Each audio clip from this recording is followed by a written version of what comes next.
નમસ્કાર, સ્વાગત છે. આજે આપણે ધોરણ 11ના સમાજશાસ્ત્રનું જે પહેલું પ્રકરણ છે એની દુનિયામાં જઈશું. અને હા, આ ચેપ્ટરને આપણે એવી રીતે સમજવાના છીએ ને કે એકદમ બધી જ વાત મગજમાં ઉતરી જાય અને પરીક્ષા માટેનું રિવિઝન પણ જોરદાર થઈ જાય. તો આજના આપણા સફરનો નકશો કેવો રહેશે? આ માઇન્ડ મેપ પર એક નજર કરીએ. સૌથી પહેલાં તો એ સમજીશું કે ભાઈ આ સમાજશાસ્ત્ર છે શું, પછી એના મૂળ સુધી જઈશું, એનો ઉદ્ભવ ક્યાંથી થયો અને પશ્ચિમી વિચારકોએ એમાં શું યોગદાન આપ્યું. ત્યાર પછી આપણે જોઈશું કે ભારતમાં એનો વિકાસ કેવી રીતે થયો, એનું કાર્યક્ષેત્ર કેટલું વિશાળ છે, અને છેલ્લે એકદમ ફટાફટ રિવિઝન કરીશું. તો ચાલો સૌથી પહેલાં અને સૌથી અગત્યની વાત એકદમ મૂળથી શરૂ કરીએ કે આખરે આ સમાજશાસ્ત્ર છે શું. જુઓ, સમાજશાસ્ત્ર એટલે શું? એ ફક્ત લોકોને જોવાની વાત નથી કે કોણ શું કરે છે. ના, એનાથી ઘણું વધારે છે. એ એક વિજ્ઞાન છે, એકદમ વૈજ્ઞાનિક પદ્ધતિથી કામ કરે. જેમ કે સમાજશાસ્ત્ર ખાલી એટલું નહીં જુએ કે સમાજમાં ગરીબી છે. એ ઊંડાણમાં જશે, એ સવાલ પૂછશે કે ભાઈ આ ગરીબી પાછળના કારણો કયા છે અને એની આપણા સમાજ પર શું અસર થાય છે. બસ આ જ રીતે એ આપણા આખા સામાજિક વિશ્વનું ઊંડાણપૂર્વક વિશ્લેષણ કરે છે.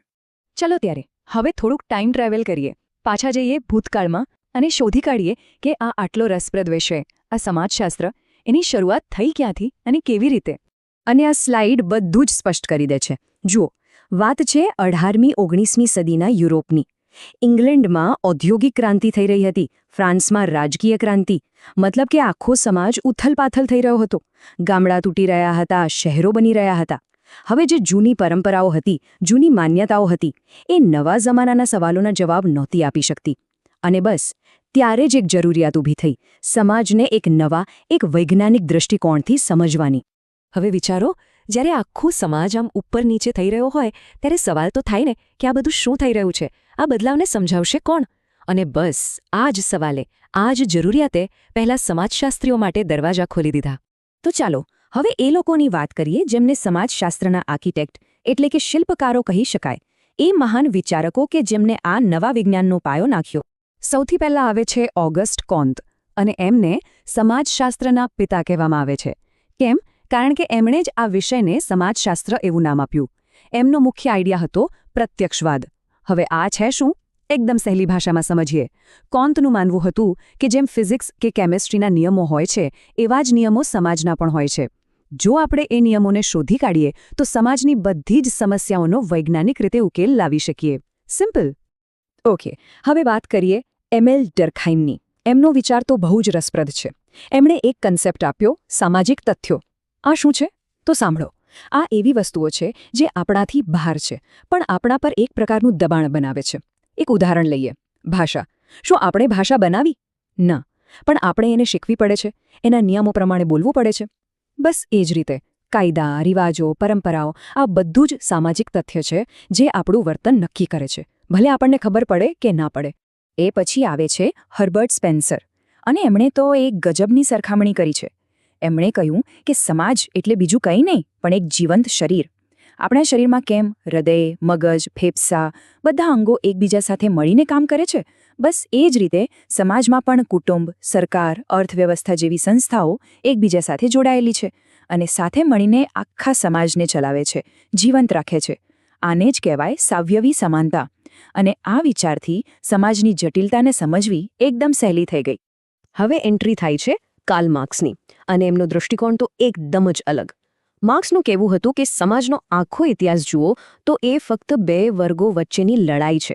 એક તરફ છે માલિક વર્ગ, જેમની પાસે પૈસા અને પાવર છે, અને બીજી તરફ છે કામદાર વર્ગ.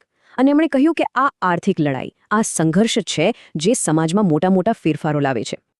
મેક્સ વેબરે વાતને એક નવા જ એંગલથી જોઈ. એમણે કહ્યું કે જો સમાજને સમજવો હોય તો ફક્ત મોટી મોટી વાતો ન ચાલે. આપણે એ સમજવું પડે કે લોકો જે કામ કરે છે એની પાછળ એમનો મતલબ શું છે. આને એમણે નામ આપ્યું સામાજિક ક્રિયા. દાખલા તરીકે કોઈ ભણે છે, પણ કેમ ભણે છે? શું પૈસા કમાવવા, કે જ્ઞાન મેળવવા, કે પછી સમાજમાં સ્ટેટસ મેળવવા? આ કેમનો જવાબ જ્યાં સુધી ન મળે ત્યાં સુધી આપણે સમાજને સાચી રીતે સમજી જ ન શકીએ. ઠીક છે, તો પશ્ચિમમાં સમાજશાસ્ત્રનો જન્મ કેવી રીતે થયો એ તો આપણે જોયું, પણ આ વિષય દરિયો ઓળંગીને આપણા દેશમાં, ભારતમાં કેવી રીતે પહોંચ્યો અને અહીં એનો વિકાસ કેવી રીતે થયો? ચાલો હવે એની સફર જોઈએ. આ ટાઈમલાઈન પર નજર કરો. ભારતમાં સમાજશાસ્ત્રની ઔપચારિક શરૂઆત થાય છે 1914માં મુંબઈ યુનિવર્સિટીથી અને ત્યાંથી પછી આ યાત્રા આગળ વધે છે. ધીમે ધીમે કલકત્તા, લખનૌ જેવી બીજી મોટી યુનિવર્સિટીઓમાં પણ સમાજશાસ્ત્ર ભણાવવાનું શરૂ થાય છે અને આ યુનિવર્સિટીઓએ જ ભારતીય સમાજનો વૈજ્ઞાનિક રીતે અભ્યાસ કરવા માટે એક મજબૂત પ્લેટફોર્મ તૈયાર કર્યું. અને આ એ ચહેરાઓ છે જેમણે ભારતમાં સમાજશાસ્ત્રનો પાયો મજબૂત કર્યો. GS ઘુરીએ, MN Srinivasa, IP Desai, આ બધા જ પ્રણેતાઓએ શું કર્યું? એમણે પશ્ચિમના સિદ્ધાંતો લીધા પણ એને ભારતના સંદર્ભમાં લાગુ કર્યા. જ્ઞાતિ વ્યવસ્થા, ગામડાનું જીવન, ધર્મ, આપણી જે વિશિષ્ટ સમસ્યાઓ અને સંરચનાઓ છે એને સમજવાનો પ્રયત્ન કર્યો. સારું, તો આપણે ઇતિહાસ તો જાણી લીધો, પણ હવે સવાલ એ છે કે આજે આધુનિક દુનિયામાં સમાજશાસ્ત્ર બરાબર કઈ કઈ બાબતોનો અભ્યાસ કરે છે? એનું કાર્યક્ષેત્ર શું છે? આ ટેબલ બહુ અગત્યનું છે. કેમ? કારણ કે એ બતાવે છે કે સમાજશાસ્ત્ર બીજા સામાજિક વિજ્ઞાનોથી અલગ કેવી રીતે છે. ચાલો એક ઉદાહરણ લઈએ. ગરીબી. અર્થશાસ્ત્રી એને પૈસા અને ઉત્પાદનની દૃષ્ટિએ જોશે. મનોવિજ્ઞાનીએ જોશે કે ગરીબીની વ્યક્તિના મન પર શું અસર થાય છે. પણ સમાજશાસ્ત્રી શું જોશે?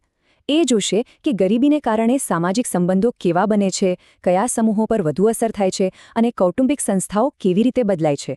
મતલબ કે એનું ફોકસ હંમેશા સામાજિક પાસા પર હોય છે.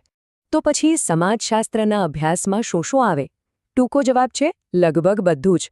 કુટુંબ, ધર્મ, શિક્ષણ જેવી આપણી પાયાની સંસ્થાઓ, સામાજિક પરિવર્તન કેવી રીતે આવે છે એ પ્રક્રિયાઓ, અને ગરીબી, ગુનાખોરી, અસમાનતા જેવી ગંભીર સમસ્યાઓ, આ બધું જ એના કાર્યક્ષેત્રમાં છે. સાચું કહું તો આપણા જીવનનો એવો કોઈ ભાગ નથી જેને સમાજશાસ્ત્ર સ્પર્શતું ન હોય. ચાલો હવે સમય છે એક ક્વિક રિવિઝનનો. આખા ચેપ્ટરમાંથી જે સૌથી અગત્યના મુદ્દા છે એને ફટાફટ ફરી એકવાર જોઈ લઈએ. બસ આટલું યાદ રાખી લો એટલે આખું ચેપ્ટર પાક્કું. સમાજશાસ્ત્ર એટલે સમાજનો વૈજ્ઞાનિક અભ્યાસ. એનો જન્મ થયો ઔદ્યોગિક અને ફ્રેન્ચ ક્રાંતિમાંથી. કોન્તે સમાજશાસ્ત્ર શબ્દ આપ્યો. ડર્ખાઇમે સામાજિક તથ્યોની વાત કરી. સ્પેન્સરે સમાજની સરખામણી શરીર સાથે કરી. માર્ક્સે વર્ગ સંઘર્ષ પર ફોકસ કર્યું અને વેબરે સામાજિક ક્રિયાનું વિશ્લેષણ કર્યું. અને ભારતમાં શરૂઆત થઈ 1914માં મુંબઈ યુનિવર્સિટીથી. આ એક સ્લાઇડ એટલે પરીક્ષા માટે તમારું બ્રહ્માસ્ત્ર. અને જતા પહેલાં એક સવાલ વિચારવા માટે. આજના ભારતની એવી કઈ મોટી સામાજિક સમસ્યા છે જેને સમજવા માટે સમાજશાસ્ત્ર સૌથી મજબૂત સાધન બની શકે છે? જ્ઞાતિવાદ, ગરીબી કે બીજું કંઈક? આ સવાલ સાથે જ આજની આપણી ચર્ચા અહીં પૂરી કરીએ છીએ. વિચારતા રહેજો.